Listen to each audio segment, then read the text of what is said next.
Welcome back to the Chattable podcast, where we learn real English in real life and have fun and be proud. Thank you. It is great to be back in the studio. So, today we are opening up a really fascinating stack of notes from our sources. It's marked simply Current Events 5. Right, which is a great file. Yeah, it's entirely dedicated to this collection of, powerful, vivid English phrases that are just constantly buzzing in today's news cycle. And our mission for this episode is to decode these phrases completely. Exactly. We're moving far beyond the standard dictionary definitions to explore their literal historical origins and analyzing exactly how they're applied in high-stakes global news and, your everyday life. Right. So whether you are prepping for a crucial business meeting, trying to decipher a dense piece of journalism, or you just want to sound more natural when you speak English, this episode is designed to give you the precise linguistic context you need. Let's dive right into the mechanics of the language. Let's do it.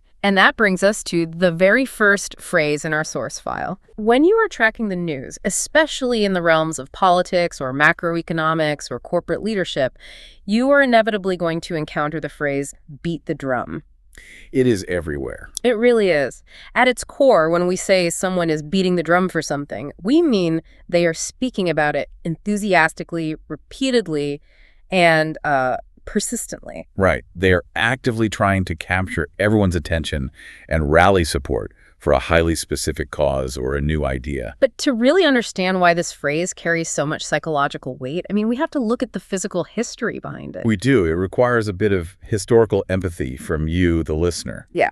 If we want to understand the semantic power of this phrase, we have to mentally strip away all the modern technology we just take for granted. Right, so no smartphones. Exactly. Yeah. I want you to imagine a time long before we had loudspeakers, before public address systems, microphones, television broadcasts, or the internet. Just raw human communication.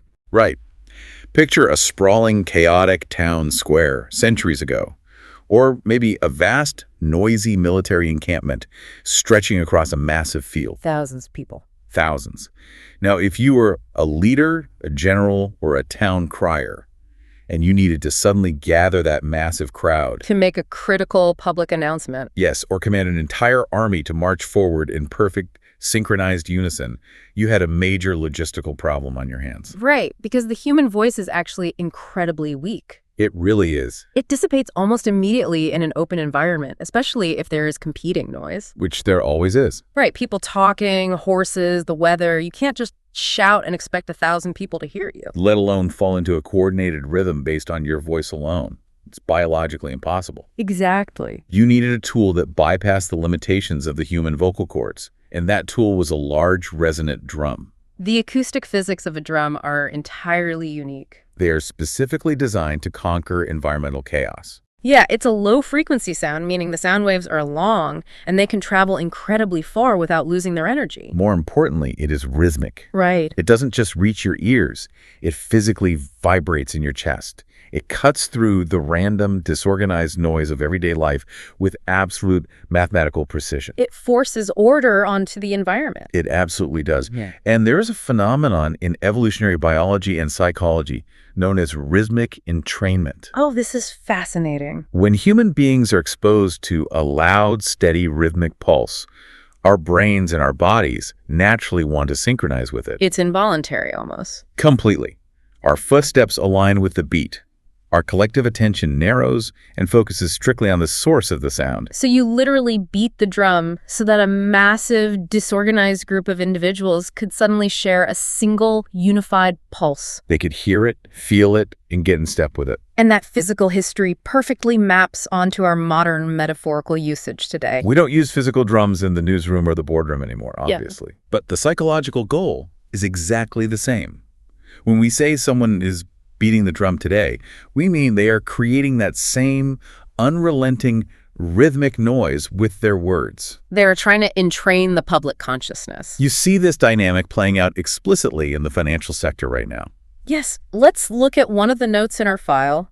It mentions the Federal Reserve. The exact target sentence provided in our sources is, the new Federal Reserve chairman has been beating the drum for lower interest rates since he started this January. Let's really break down the linguistic mechanics of that sentence. Please do. Because a journalist covering macroeconomics has hundreds of verbs they could choose from. Sure. They could say the chairman forecasted lower interest rates, or requested them, or suggested them. But they chose beating the drum. And that choice is incredibly precise. It is, because the Federal Reserve isn't just an observation deck. No, it is a massive mechanism for steering the entire national economy. And financial markets operate entirely on confidence, expectation, and anticipation. Right. So if the chairman just casually mentioned a desire for lower interest rates once in a passing interview, It would just be background noise. the markets wouldn't adjust. By saying he is beating the drum, the journalist is telling the reader that this is a sustained, highly public, and deeply strategic campaign. It is forward guidance disguised as a metaphor. It implies a grueling level of discipline on the part of the chairman. Think about the timeline in that sentence. Since he started this January, Month after month, press conference after press conference, he's refusing to change the subject. he is steadily, rhythmically repeating this exact same message. Lower interest rates. Lower interest rates. He is the percussionist at the front of the orchestra, refusing to alter the tempo. He's desperately trying to get the entire chaotic financial market to synchronize its expectations with his policy goals. That repetition is the absolute key to the phrase. If the rhythm stops, the crowd loses the beat. The advocate must be the loudest, most consistent noise in the room on that specific topic. Which brings us to a really fascinating contrast in scale. Yeah, we just looked at a government official maintaining a campaign over the course of a few months. But our source material provides another real-world example from pop culture and technology that stretches this linguistic concept to its absolute limit.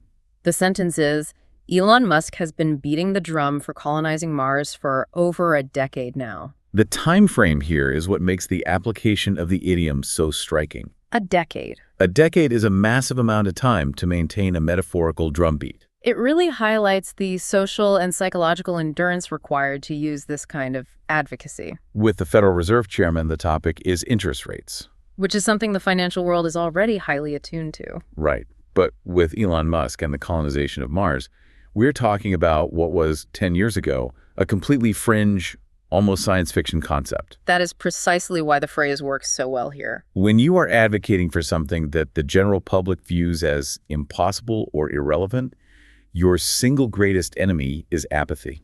You are standing in that chaotic, noisy town square, and everyone is ignoring you. To shift the cultural window of what is considered possible, Musk couldn't just write one white paper. Or give one TED Talk and walk away. He had to beat the drum relentlessly. Every time he had a microphone, every time he had an audience. Regardless of what other companies he was running or what else was happening in the news cycle, he returned to that exact same core rhythm. It separates a fleeting thought from a core defining mission. If he had only tweeted about Mars once in 2014, the journalist wouldn't use this phrase. Beating the drum requires you to stake your public reputation on this persistent repetition. He forced the public and the aerospace industry to eventually march to the rhythm he was setting simply by refusing to stop making the noise. So, as a listener, how do you apply this to the microcosm of your own life? Because this idiom isn't reserved exclusively for billionaires or central bank chairmen. Not at all. It is incredibly useful for describing the everyday social dynamics of advocacy and persuasion. Think about your own workplace. I guarantee you have a colleague who is constantly, persistently pushing for a new software tool. Or a new project management system that they genuinely believe will make everyone's lives easier. It causes a bit of friction because people naturally resist change. But every single weekly meeting, without fail, they bring it up again. They outline the benefits. They remind everyone of the inefficiencies of the old system. They are beating the drum for that software. They are trying to entrain the office to a new way of working. Or consider your personal relationships. We all have that one friend who has discovered a relatively obscure new TV show. And they simply will not let it go. Every time you grab toffee with them, every time you text them, they manage to steer the conversation back to this show. Enthusiastically asking if you finally watched it yet. They are beating the drum for that piece of media. It's the perfect phrase to describe any scenario where someone is actively expending their own social capital to repeatedly try and win a crowd over to their side. Whether that crowd is 1 million investors or just you. Right. Now, while beating the drum is all about a highly intentional, calculated, and predictable rhythm of noise, The news doesn't always operate on a schedule. Very true. Sometimes situations aren't planned at all. They just explode. And that brings us to the second phrase in our source file, flare-up. The psychological vibe of this phrase is entirely different. We use flare-up to describe a sudden, entirely unexpected outburst of something negative. It could be a sudden breakout of violence, An explosion of political tension. an outburst of personal anger. Or even the sudden return of a debilitating medical issue. But it is always sudden, and it is always negative. To truly grasp the nuance of this phrase, we have to look closely at the literal thermodynamic imagery behind it. I want you to visualize a campsite deep in the woods. Okay, picture the campsite. Imagine a fire that was roaring and blazing late into the night. But now it's the next morning. The fire has seemingly died out completely. You look at the stone fire pit, and all you see is a quiet, static pile of gray ashes. It looks cold. To the naked eye, the event appears to be entirely finished. But the physics of a fire pit are deceptive. Very. The ash actually acts as an incredible thermal insulator. Exactly. Beneath that gray surface, the latent heat is trapped. You have glowing embers. Pieces of wood that have undergone incomplete combustion, they are retaining an immense core temperature. But they are starved of the one chemical element they need to ignite into a visible flame. Oxygen. The fuel is still there, the heat is still there, it is just hidden. And then the environment changes. A strong, sudden gust of wind sweeps through the campsite That wind strips away the insulating layer of ash. and violently injects a massive dose of fresh oxygen directly into those superheated embers. In a fraction of a second, an exothermic reaction occurs. And a bright, violent flame bursts right back to life out of seemingly nowhere. That is a literal flare-up. When we take that literal physics lesson and apply it to human affairs, it reveals a profound truth about how we view conflict. The wind didn't magically invent the fire out of thin air. No, the flame didn't just appear from nothing. The pre-existing condition, the extreme heat, was always there. Quietly hiding beneath the surface, just waiting for the right catalyst. When a journalist or a doctor uses the phrase flare up, they are communicating that the underlying tension or problem already existed before it suddenly reemerged into something visible. Let's examine how this specific linguistic mechanism is utilized in global journalism. Our source notes provide a highly relevant target sentence here. It reads, after the U.S.-Israeli strikes on Iran, a lot of tensions are going to flare up around the Middle East region. When journalists analyze the aftermath of a major geopolitical event like a military strike, they are faced with a very difficult task. They have to efficiently explain causality to their readers without writing a 1,000-page history textbook in every single article. They have to explain how the past connects to the present. And we're going to look at this strictly from a linguistic perspective, just analyzing the mechanics of the reporting itself. And that is exactly why flare-up is such a masterclass in lexical efficiency. By choosing this specific idiom, the journalist is communicating a vast amount of historical context in just 2 words. They are acknowledging that the complex, deeply rooted historical and political tensions in the Middle East region were already deeply present. They are the superheated embers buried beneath the ash of diplomacy or temporary quiet. The recent military strikes act as the sudden gust of wind. The phrase flare up signals to the reader that this resulting conflict is not a brand new, spontaneous event created from scratch by the strike alone. The strike is simply the catalyst. The sudden injection of oxygen that caused a deeply rooted, highly combustible pre-existing tension to burst into a highly visible, violent reality. It perfectly captures the continuity of historical conflict. What is truly fascinating about embodied cognition? The way human beings use physical realities to understand abstract concepts. Exactly. What's fascinating is that we use the exact same dramatic, fiery imagery to talk about the macro scale of international war as we do to talk about the micro scale of human biology. Let's look at the medical context provided in our notes.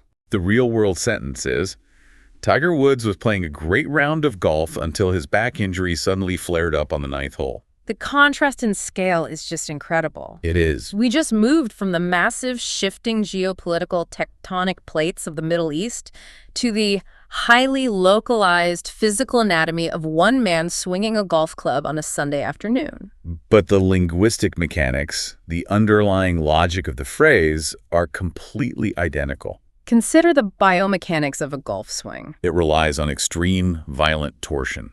The human spine acts as an axis, absorbing massive amounts of rotational force. And Tiger Woods has a well-documented history of severe chronic back issues. That chronic nerve damage, that degraded tissue, is the physiological equivalent of our campfire embers. It is the hidden pre-existing heat. He was playing a great round of golf. The injury was quiet. It was insulated beneath the surface, seemingly gone. But then on the 9th hole, perhaps it was an awkward lie in the grass. Perhaps he swung just a fraction of an inch off his normal plane. He introduced the physical catalyst, he introduced the wind, and instantly, the nerve inflammation violently bursts back to life. His back injury flared up. Notice the vulnerability implied in the phrasing. You don't actively choose to have a flare-up. No, it happens to you. It disrupts your plans. If the sentence had just read, he hurt his back, it implies a new, isolated incident. But saying his injury flared up tells the listener a complete narrative. The pain is old, the pain was hidden, and the pain has violently returned. And as a listener, you experience this exact same dynamic in your own life. It is the perfect phrase for anything sudden, negative, and rooted in an ongoing issue. Think about the neurobiology of seasonal allergies. You might feel fine all morning. But the underlying histamine sensitivity is your hidden ember. You walk outside, the wind kicks up a massive cloud of pollen, the catalyst. And suddenly your eyes are watering and you can't stop sneezing. Your allergies flared up. It applies beautifully to interpersonal dynamics as well. Imagine a household where you and your roommate have unspoken frustrations about how chores are divided. The resentment is building quietly. It's the latent heat beneath the ash. One evening, somebody leaves a single dirty coffee mug in the sink. The mug itself isn't a big deal. But it acts as the catalyst. Suddenly, you are in a massive shouting match. The argument flared up. The mug was just the wind that exposed the fire that was already burning. So we've gone from the intentional, rhythmic creation of noise with beating the drum to the destructive, chaotic return of hidden fire with flare up. Now we are transitioning to a phrase that is all about the constructive, deliberate process of creation. Our third and final phrase from the source file is take shape. The psychological environment of this phrase is entirely different. It is profoundly satisfying. Take shape describes the slow, deliberate process of something developing into a clear, definite, and recognizable form. It is the arduous journey of moving from a state of vague chaos, uncertainty, or pure abstract thought into something that is understandable, structured, and tangible.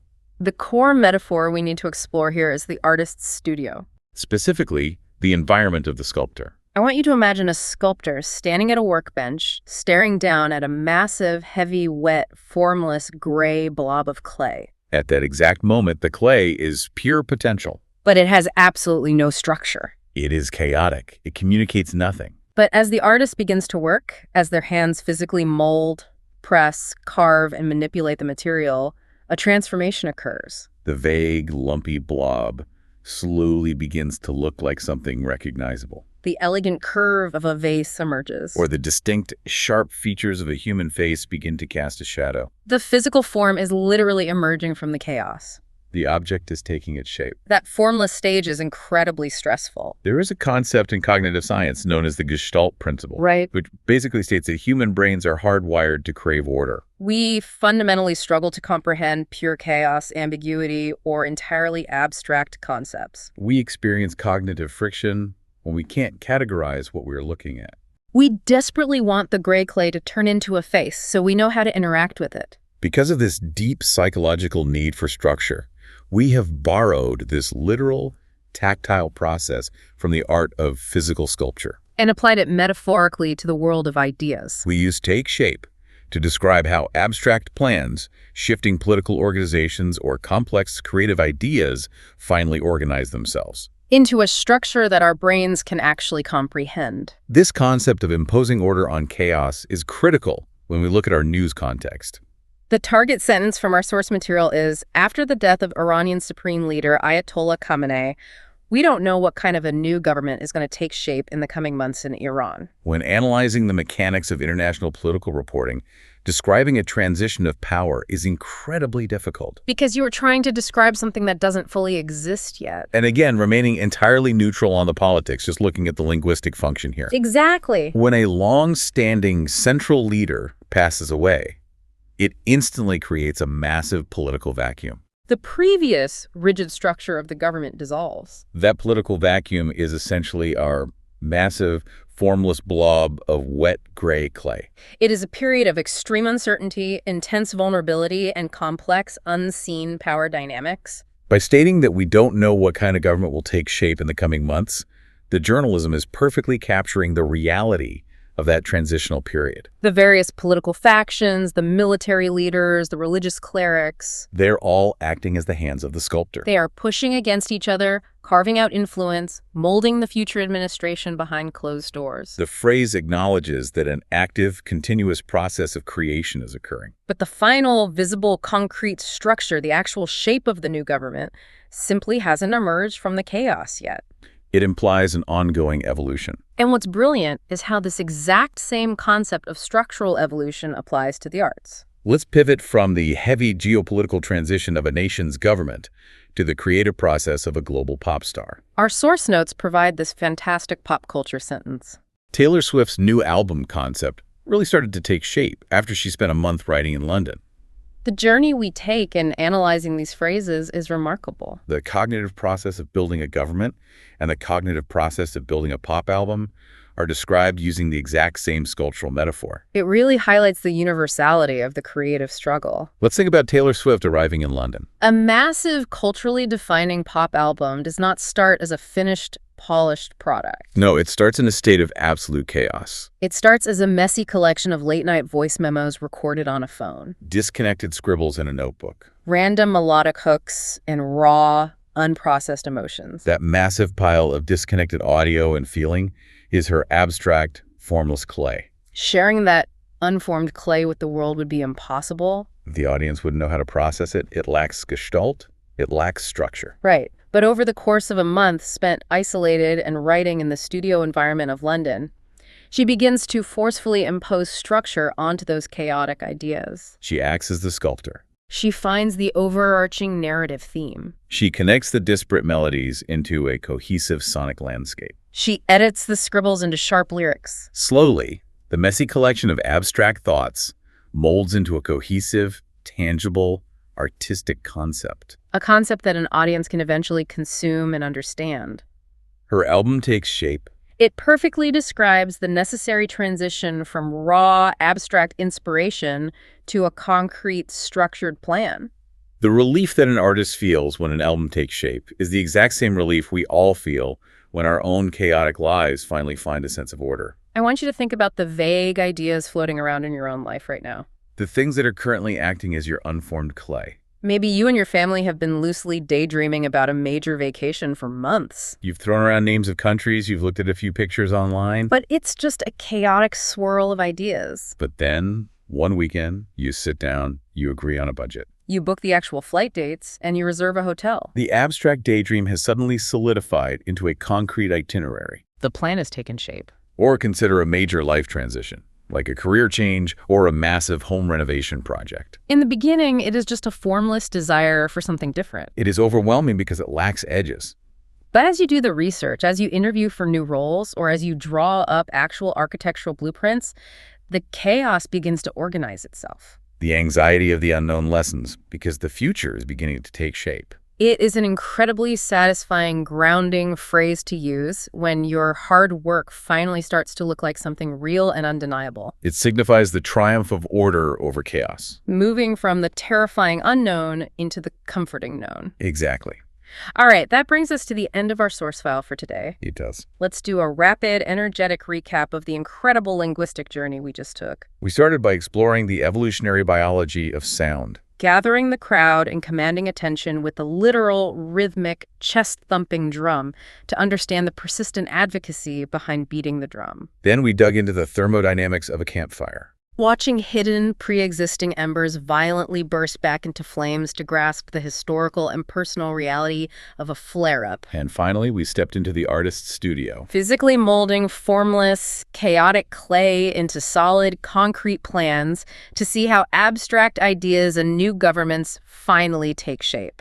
We have covered an immense amount of ground today in this episode, analyzing the deep semantic weight behind the news. We really have. But I want to leave you with one final lingering thought, directly inspired by our reading of these sources. Go ahead. We've seen today how our modern English language is essentially a ghost of our physical past. We rely heavily on embodied cognition. We still speak in terms of beating physical drums, blowing on literal campfires, and hand-molding wet clay. Even when we are talking about abstract digital algorithms, invisible economic interest rates, or the creative process of a pop album. It makes you wonder. What's that? 50 years from now, as our daily physical realities become increasingly digital, what physical actions that you do today will take shape as the idioms of the future? Oh, that's interesting. Will our grandchildren talk about swiping left on a bad geopolitical treaty? Or muting a persistent economic problem. Exactly. That is a brilliant question to end on, and a perfect reminder that the language we speak is always evolving, always being sculpted by the world around us. Thank you so much for joining us for this episode. Thanks for listening. Keep listening, keep paying attention to the words around you, and we warmly invite you back for the next episode of the Chattable podcast.